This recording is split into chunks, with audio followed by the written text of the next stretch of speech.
Well, it's finally happened. One of the AAA assholes has taken a good hard look at the industry and decided that something needs to change. Will that change come in the form of video games that are actually good and not laden with microtransactions? No, they are coming in the form of NFTs. Woo.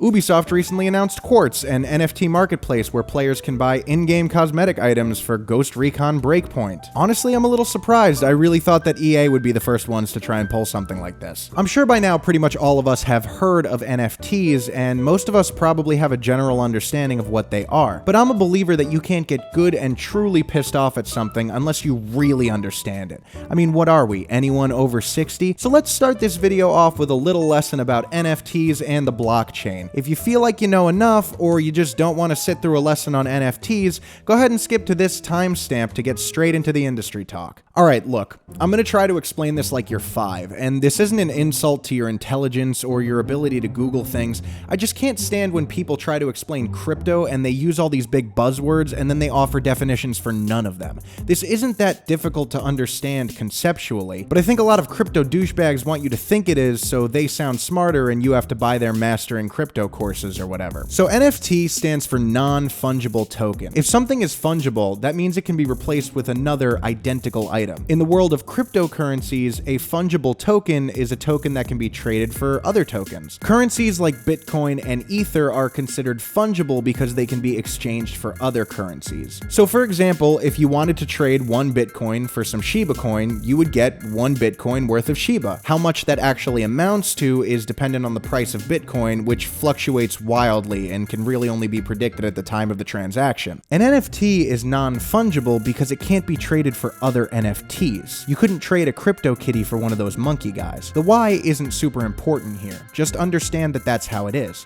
NFTs have to be purchased with cryptocurrency, and then they can only be sold for more cryptocurrency. It's an oversimplification, but if it helps you remember, you can think of NFTs as non-tradable tokens. Both cryptocurrency and NFTs are built on what's called a blockchain. You could think of this like a public transaction ledger, a big book in which every transaction is recorded. When you purchase crypto, that transaction gets recorded in the ledger, and once it's there forever. Everyone can look at it, but no one can mess with it. That acts as irrefutable proof that you own the things you purchased. Different cryptocurrencies are built on different blockchains, which means their transactions are recorded different ways in different ledgers. So for example, Ether is built on the Ethereum network and Bitcoin is built on the Bitcoin network. If I wanted to trade some Bitcoin for some Ether, I couldn't do that directly because they're not recording their transactions the same way in the same place. You would have to go to another service like Uphold or CoinList, which would then act as a middleman. There are also a bunch of other networks, the XRP Ledger network, the Binance Smart Chain, the Litecoin network, all of which have their own ledgers and their own way of recording their transactions. Most NFTs were built on the Ethereum network, so you're gonna have to use Ether if you want to buy them.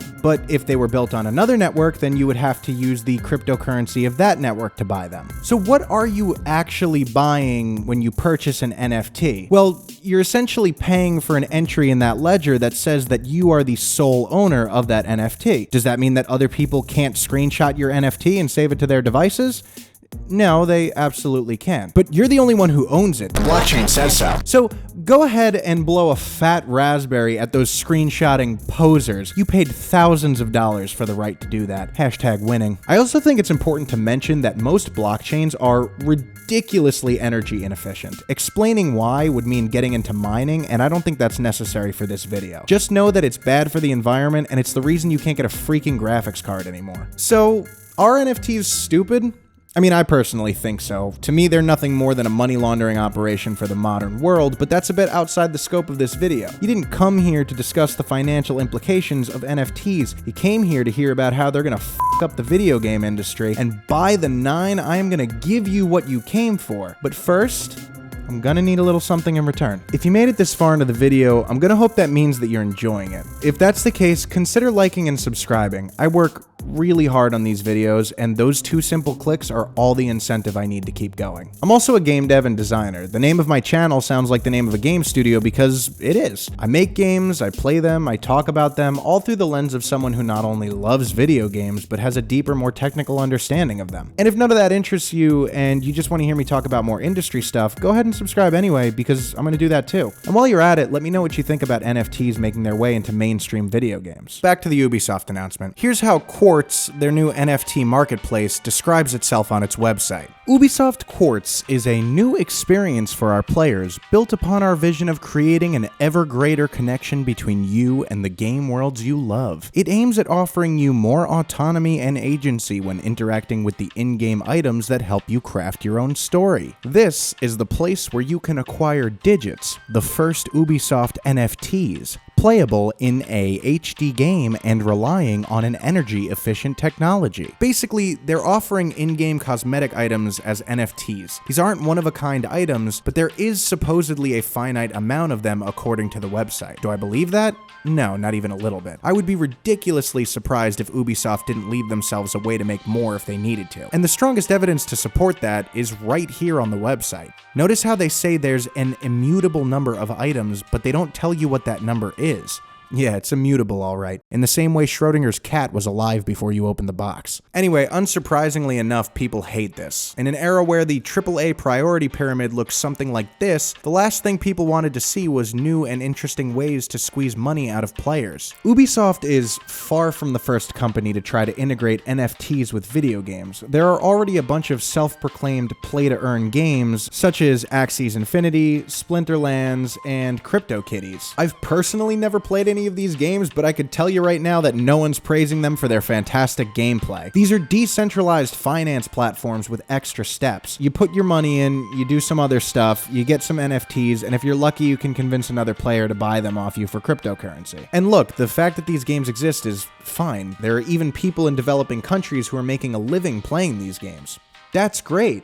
But up to this point, the crypto games and the real games have been kept completely separate because they're completely separate things. These games are only games in the loosest possible sense of the word. But now Ubisoft has thrown open the floodgates and allowed financial gaming to permeate mainstream gaming. See, I personally refuse to believe that this is going to stop with them putting a few NFTs in their game. They're likely going to end up designing their gameplay around the NFTs, designing their battle pass around the NFTs. I mean, there's just no telling how far this is going to go. And all of this is bad, and we really hope that Ubisoft will lose a ton of money and either go bankrupt or wake the hell up, but none of this so far has really explained how NFTs are going to destroy the video game industry. And honestly, they may not. I personally don't see NFTs as the ruination of the game industry so much as the horsemen that signal the coming of the end times. But that's not quite as catchy and, you know, algorithm. Anyway, to figure out why NFTs in mainstream gaming signal the end of days, we first have to talk about the video game crash of 1983. In a nutshell, the video game industry saw a 97% drop in revenue from 1983 to 1985. There were quite a few factors that contributed to this, but the biggest ones were the oversaturation of the marketplace combined with a lack of consumer confidence. Basically, there were too many consoles and too many games, and most of them were utter garbage. The lack of internet back then meant that picking up any new game was a gamble. You didn't know if you were getting gold or trash until you already spent the money. And back then, the average game cost around $39.99 on release. That's $111.60 when adjusted for inflation. Imagine spending that just to end up with a copy of E.T. So with gamers becoming more reluctant to gamble, retailers weren't moving as many games and consoles, and so they were running out of space to keep new merchandise. They started scrambling to return unsold merchandise to the publishers they got it from, but a lot of these publishers didn't have any money to offer as a refund, so they just closed their doors and the retailers were basically stuck with what they bought. They started selling these games at bargain prices, trying to recoup some of their lost profits. Gamers drawn by the attractive prices started buying these crappy games over the more polished, fully priced ones because they were ill-informed and didn't see why they should spend more money when they could spend less money. And after seeing this, a bunch of sleazy publishers started popping up.